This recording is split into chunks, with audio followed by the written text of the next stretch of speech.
Begin. Good day and welcome to the Zephyr LLC UFC 159 Jones vs. Sonnen conference call. Today's conference is being recorded. At this time, for opening remarks and introductions, I would like to turn the conference over to Dave Schaller. Please go ahead, sir. Thank you very much. Hello, everyone, and welcome to the UFC 159 media conference call. UFC 159 takes place this Saturday from the Prudential Center in Newark, New Jersey. Today, we are joined on the call by UFC light heavyweight champion Jon Jones, challenger Chael Sonnen, and top middleweight Belcher and Michael Bisping.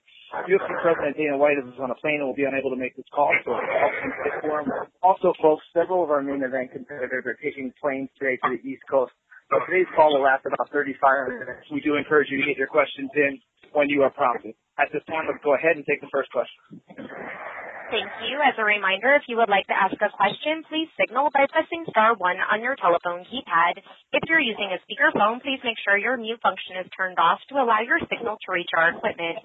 Once again, that's *1 to ask a question, and we'll go first to AJ Perez with Sports.com. Hey, this is for Chael. Dana White told us a few days ago that you kind of had a run-in with a fan at the tough finale. Could you talk a little bit about that and what transpired and kind of how that went down? You know, I really can't. I just don't know a ton about it. There was a lot of people around, and my focus was just in 5 different directions, including on him. Ultimately, he got upset and he went to take a punch and security grabbed him and they took him out. I didn't miss a beat. I mean, I was doing a few other things. I didn't like seeing him have to leave. He had very expensive and good seats, and I wish he would have seen the show, but at the same time, he can't do that behavior. Exactly. Do you see yourself? I know you don't want to become a target, but obviously you're very well spoken and you can promote, and sometimes I guess maybe in this case it rubs someone the wrong way. Do you ever think about that perception that maybe some people have it in? Well, I don't promote fights, but I do pick fights, and yes, I do. I am well aware of that perception, and I enjoy it.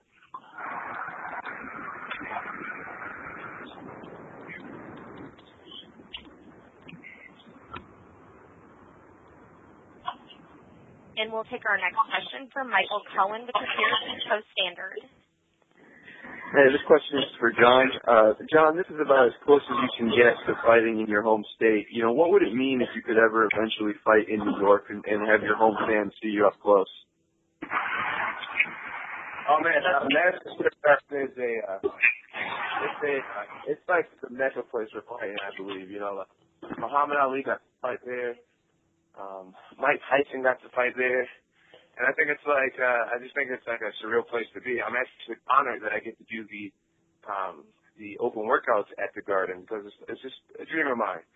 So, to fight there, it will mean a lot to me, and can't wait for the possibility. With the success that you and your brothers have had, what's the support been like in the central New York area with all the ties to Syracuse and Binghamton and Rochester? Man, it's phenomenal, man. It's surreal. You know, sometimes I don't think I realize how much of what we have. You know, I don't really. It's huge. You know, it's bigger than I'm able to like stop and realize. And it's a great thing. You know, I think when I retire from fighting, I'll open a gym probably in the Rochester area because it is where I was born, and I think I have a pretty successful program. So yeah, it's overwhelming. You know, Syracuse works heavily, so I get the football fans supporting me, and they get MMA fans. It's a lot of cross marketing going on between me and my brothers. And last one, real quick, Jon. You know, this is the time of year again where the state assembly has that chance to pass the vote. You know, and there's been talk of that Madison Square Garden fight in November. What's your thought process this time around? You're really hoping this is it? Yeah, man, it will be awesome if they go through with it. And if I come out of this fight unscathed, I would love and get right back to camp and be active. Thanks, Jon. Thank you. As a reminder to our phone audience, that is *1 at this time if you have any questions. And we'll go next to David Martin with BleacherReport.com. Yeah, first question is for John. John, throughout your career, you really avoided getting into emotional battles with your opponents, no matter how much they tried to goad you in, outside of maybe Rashad Evans, and we kind of know why that happened. Has this fight with Chael ever become personal? I know Dana made that comment, I think it was last week, where he said you told him you really wanted to hurt Chael and things like that. Can you kind of expand and talk about that a little bit? Yeah, I really don't want to talk about the comment. It's something that I said. But my emotions aren't like overly involved. Well, actually, no, they're really not. I've studied Chael a lot. I study his interviews. I study his personality and everything. And he's being himself. I'm comfortable with him. I've familiarized myself with who he is and what he needs to do and what he tries to be. And it is just another situation. When I get in the fight, I never fight over aggressively. I always stay calm and relaxed and composed, and that's what it'll be. No matter what I say before a fight, what my opponent says, no matter if I appear to let someone in my head, which I enjoy doing, because that's what the project is. It's a huge homework assignment that I have, so he should be in my head. But when it comes to fight night, it's relaxation, it's beauty, it's peace. It's martial arts is what God told me on this planet to do. And you've said obviously in the past that you have long-term goals of becoming one of the greatest champions, if not the greatest champion in the past or in the future. Excuse me. What do you feel like the fight with Chael does for your legacy? This fight with Chael, it ties me with Tito Ortiz.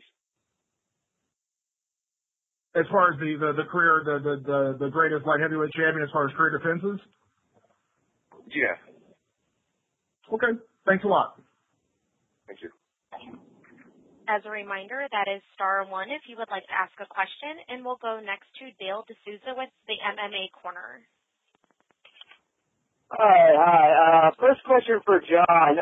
John, we've seen a lot in the past, as far as Chael's fights, he loves to use his wrestling, and if he sees an opening for a submission, he'll obviously take it. Has his wrestling been a concern for you at all this entire camp? No, I want to say I'm concerned with his wrestling. I've worked on my bottom game a lot more than I have in any other camp, because where I've fought lots of wrestlers in the past, I think I have been able to mesmerize them and make them not use their wrestling, where Chael is a guy who shoots without really putting much thought into it. He almost does it automatically. He has great timing. So I have become comfortable with the idea of fighting off my back, and I'm prepared to do so. But, the storyline is always his wrestling, his wrestling, his wrestling. It was that way with Matyushenko, Ryan Bader, Rashad Evans, and I don't think no one respects the wrestling at all. No one respects it at all. I have a lot of pride going into this fight, and maybe I'll take him down more than he'll take me down. You never know, so I'm excited to go out there and prove my critics wrong again about me being this inferior wrestler. I don't think people give my junior college accolade respect, and I'm going to earn respect in this fight. I have great takedowns, and I'm excited to see what Chael has learned off of his back. Even the ground and pound. Chael doesn't really damage anyone with his ground and pound. Anderson's face was fine. All of his opponents' face was fine. I think Brian Drake was the only guy who made bleed with his ground and pound. Everyone that I take down, I cut him open right away. So I don't think anyone respects my grappling, my ground and pound, or my wrestling. I'm excited to go out there and show people I do.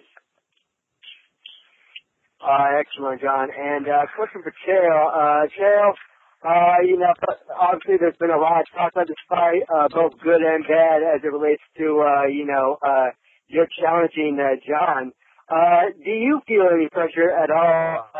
Sometimes the critics that say that you really don't deserve to be in there with John. Yeah. There's always pressure. That pressure is earned. If you've never done anything in this sport, you're not going to have any pressure. If you've won a whole bunch of fights and you've been a marquee fighter, you're you're going to move to the top. You know, I want to talk about something John said earlier, though. I always find it, you know, as great as John is, I don't think he understands how good he is. You know, for him to pay tribute to Mike Tyson and Muhammad Ali earlier was a very nice thing for him to do. The reality is John Jones could beat up Mike Tyson and Muhammad Ali in the same day. And when he says he wants to be the best ever, John, newsflash, buddy, you are the best. And as far as tying Tito Ortiz, yeah, maybe he had a couple of more wins, but he hasn't had the competition that you faced. And, you know, that's not a secret. I'm not going to degrade John or what he's done. He's the world champion. He's the best in the weight class, and he's the best the weight class has ever seen. So if you're asking me if I feel pressure, yeah, there's a lot of pressure. You know, this is a tough guy in a tough environment, but, you know, that's the sport. That's what it is. You're saying I don't deserve the shot or however. Look, I don't earn title shots. Title shots earn me. I don't go after main events. Main events come after me. And that's it. And whether I earned it or not or deserve it, I'm a Republican. I don't talk in those terms. I take what I want, and that's it. All right, excellent, Joe. Thanks, guys. As a reminder to our phone audience, that is *1 at this time if you have any questions. And we'll go next to Steven Morocco with MMAJunkie.com. Hey, John. Pretty nice things Chael just had to say about you. What do you make of those? You think you think they're genuine, or you think he's trying to sort of play games? I can't afford to worry or feel any type of feelings of him being kind or anything. You know, the thought of someone taking my nickname away from me, and that nickname is Champ, I take that very personal. I take that with a grain of salt. And that's the way I need to keep my attitude. I need to keep my focus. Someone's trying to take away my dream. You know, the thought of going home without my belt, it keeps me angry. So if someone says something nice about me. And a quick follow-up. Do you have any number in mind when you think of the number of title defenses you'd like to have as champion before you maybe start to think about other things? For instance, maybe a move up to the heavyweight division? Well, one thing I've been contemplating is first tying Tito Ortiz, and then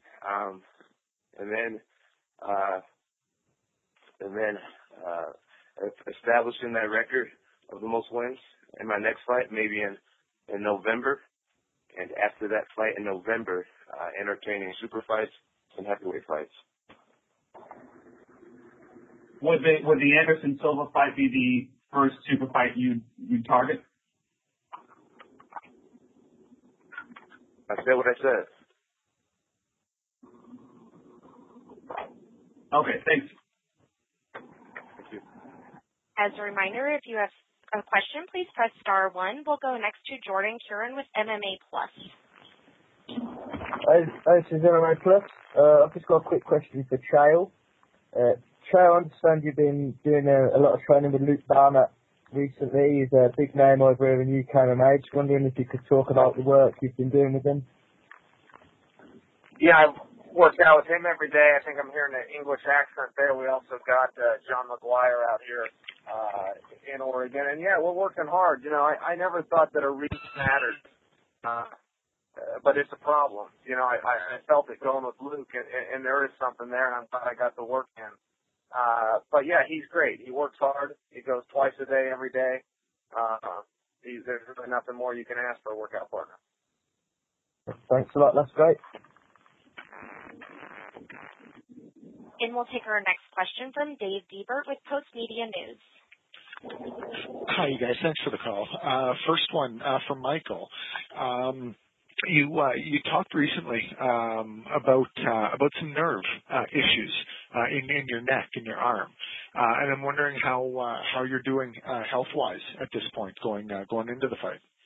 Health-wise, going into this fight, I'm fantastic. You know, fighters train hard, you know, and we accumulate injuries over the years, but nothing that is going to stop me from destroying Alan Belcher. come next Saturday night. I've had a great camp, feel fantastic. Yes, as I said, all fighters kind of carry a couple of injuries here and there, but there's nothing that's going to hinder my performance and nothing on this planet that is going to help Alan Belcher. What do you see a win if it were to come on Saturday? What does that do for you in the division? Well, obviously, it puts me back in the win column.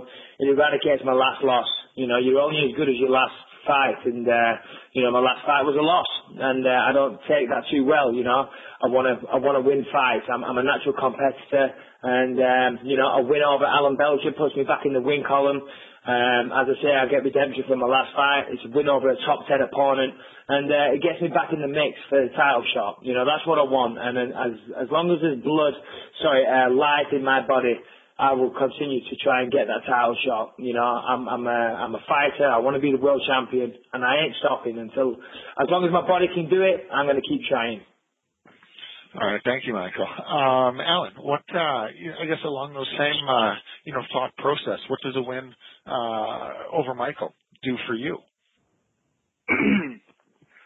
Yeah, it puts me back in the top of the division, and yeah, we're both coming off losses. We both had losses in our career, wins in our career, and now we're going to see who the best is out of us too. I don't care. I'm not really thinking about the ranks. I'm not thinking about what the fans think or about how confident Michael is. I'm just thinking about beating him Saturday night. Let me just add to that. A win over me for Alan Belcher will be by far the biggest win of his pathetic career. Okay. There you go.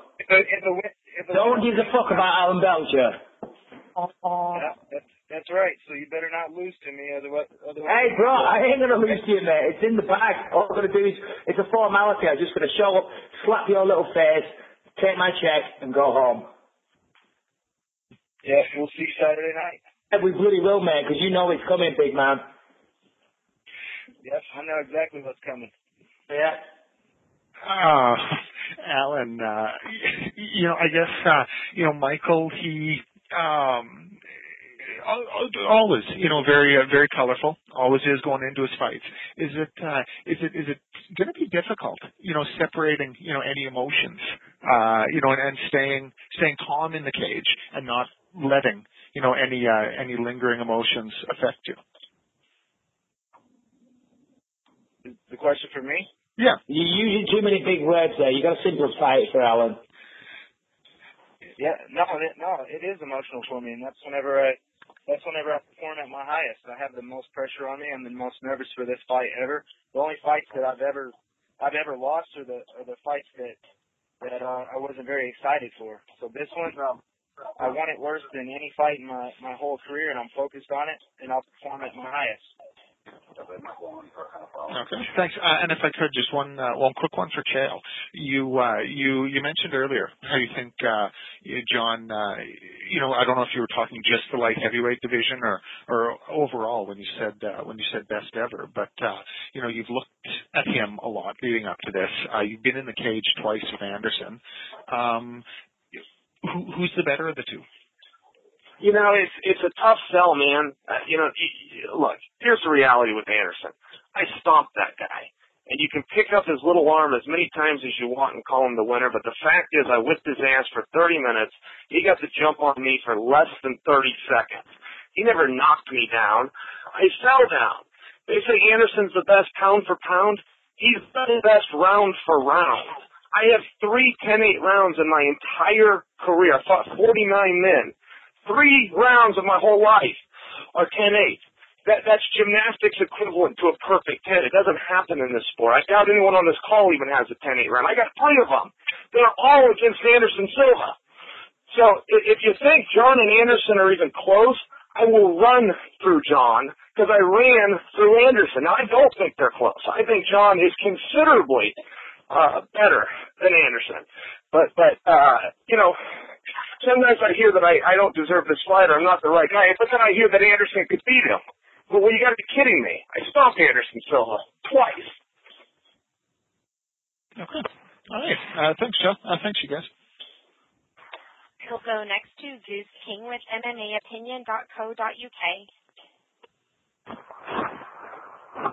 My first question is for Chael. Your catchphrase, "Beat me if you can." Do you like that more to the Portland's grappler or to Taz from ECW? Let me start with giving you a little business advice. Do not have a website called blah.com./UK. You need to simplify things. And secondly, I'm going to give that to the grappler. His name is Len Denton, and good for you for recognizing it. Excellent. Thank you very much. I appreciate the business advice. You're very welcome. The next one for Alan Belcher. A lot of smack talk here from Michael. On one video interview, he's saying that he would love nothing better than to get a hold of you in his Muay Thai versus yours. What do you say to that? I welcome it. I mean, what am I supposed to say to it? I mean, my Muay Thai versus Michael Bisping. I'm going to sit here and say that I'm better than he is, but no one's going to know until Saturday night. Excellent. And then finally, for John Jones, do you ever look at the world around you and see all the haters and you just dismiss it all? Because I mean, there's a lot of people who just focus on all your negatives and not your positives. Do you just get through every day just not worrying about what they think? Yeah, I can't afford to worry about what people think. I'm doing something that's pretty. I think it's pretty extraordinary what I've done, and a lot of people aren't going to be happy for you. My dad taught me that at a young age. He always said, people aren't going to be happy for you guys' success. And that's how it works. I'm comfortable with it. Another thing is, I've beaten a lot of people's favorite fighter. Every training camp I have, I love my Twitter. And Rampage has way more fans than I do. Vitor Belcher has way more fans than I do. Shogun Hula has way more fans. Lyoto, I think we're about neck and neck. But anyways, I'm the new guy, so of course people want to see the new guy lose to the guy they've been loving for years. And when I beat people's heroes back to back, it's very well. People, and then, the fast climb, people love to see a guy get built up to be broken down. I think that's why a lot of people enjoy my BWI so much. So it happens. I'm comfortable with it. When I come home to a beautiful house and my family being happy, it makes it all worth it. So, people can hate me as much as they want. My family's happy. I think I have the best job in the world, and they're watching the fight. So it all pays off. And they're like free advertisement. They talk about me all day and claim they hate me, but they can't stop tweeting me or thinking about me. So it's like free advertisement for me. So it's pretty cool. Thank you, everybody. I appreciate you answering my questions. We'll go next to Brad Johnson with 1510 Radio. Hi, yes. This question is for John Jones. Tennis in Boston, in light of the recent events, I know that your brother Chandler is a part of the New England Patriots. Do you plan to dedicate or participate in any of thoughts during the fight or before the fight for the people of Boston? No, I wasn't planning on it. This is pretty subject, and I got to be pretty careful how I word this. But a lot of times, I think terrorists they do things to get, and I really don't, where I feel terrible about the loss of that, people's lives, and I think it was a terrible thing. I try not to talk about the bad things that happen in the world, because that's what the terrorists want. They want to be on all these news channels. They want to be talked about, and they want to be famous, and they want this glorification for what they did. And I don't think talking about it, I think talking about it is exactly what they want. So the way I deal with it is I pray for the families, and that's it. I pray for the families, and that's about it. Hey, Okay, thank you so much for that. And then, John, just a quick follow-up question. Do you train any different for defense titles in your camp, or do you go into it as just another fight? I go into it as it's just another fight. You know, I feel like I've had the toughest work schedule out of anyone in the UFC. In the past several years, you know, if you look at all the guys I've fought, every fight of mine has been the number one contender for 2 years now. So I've learned to get my emotions out of the way and just to train extremely hard and approach it like another fight. Now, when I say it's another fight, obviously there's tactics that are always different. For example, the jiu-jitsu that I've been working on in this camp, and fighting another southpaw. I've gotten a lot better against southpaw. You know, Vitor fight, I had one arm. This time I have two arms, so I'm excited to see myself perform, because they say you're only as good as your last fight, and I felt like I was better than that. But anyways, yeah, I'm working different tactics, but it's just another fight, another number one contender, another one of the toughest guys in the world. Okay, thank you. And we'll go next to Franklin McNeil with ESPN. And my question is for John. First of all, how are you, man? I haven't talked to you in a little bit. Good, Franklin. Good to hear your voice. All right, man. Hey, I just want to know where you are mentally at this point in your career, your motivation. You know, you're the champion, and obviously you want to keep that title. I want to know, and you talk a little bit about your future without going into specifics, but is there more that you fight for now than just holding on to the belt? And what does this fight, what motivates you going into this fight? Yeah, I definitely fight for more than just the belt. You know, I have two brothers that are in the NFL, and I think what drives me is not to be the lesser brother, not to be the brother who didn't quite make it, or the one who needs to borrow money 10 years from now. So that really, really drives me to show that a UFC fighter can have the type of success that an NFL player could have, if not more. So that's one thing that drives me. Another thing is my kids. I have lots of kids, so I can't let them down. You know what I mean?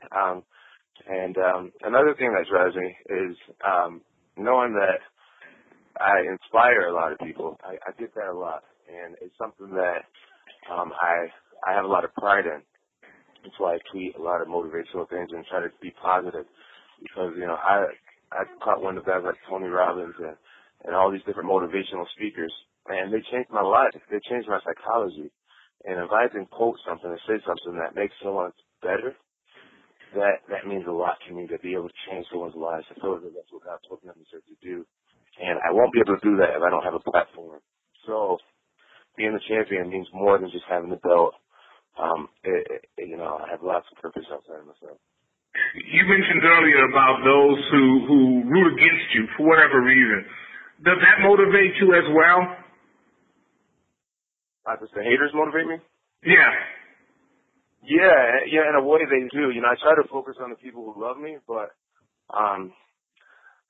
you know, sometimes I find myself scanning through my Twitter just to see, you know, who was hating on me for that day, because it motivates me. It definitely motivates me. You know, it's funny because I get harassed every fight, and then after the fight, you know, all those guys that go away, I don't know where, you know, they eat all their words. So it motivates me to just keep proving people wrong. And, you know, I have this psychology of just keeping my nose to the dirt and minding my own business and just outworking people. Hey, thanks a lot, guys. Letting success speak for itself. And we only have time for a few more questions. Please press star 1 if you would like to be placed in the queue. And we'll go next to Rich Klein with FightDay.com. Hey, Chael. Having gone through The Ultimate Fighter now with John, I was just wondering, how has your perception changed about John himself? And do you regret anything you've said about maybe his arrest or the 151 cancellation? I don't regret anything ever, but as far as my perception of John, I mean, it changed in about 30 seconds. About the first 30 seconds I was around him, I mean, he's a good guy. He's a very nice guy. You know, I hear people that insult him a lot, and I'm going, well, wait a second. This guy's the world champion. This guy's achieved what everybody else is dreaming of. I think people should copy John more than attempt to correct him. He cared a lot about his team. He was took coaching very seriously. He was on time every time, and he inspired a bunch of guys that really needed it. You know, he threw it. I cared about every one of those guys. I didn't care if they were on John's team or mine, and I got to know them, and they looked up to him, and he was there for them, and you know, I think he should be credited for that. He was a nice person, and there's not a lot else I can say. As far as a competitive standpoint, I think I can beat him. I love watching him. I think he's very good, but I think I can beat him.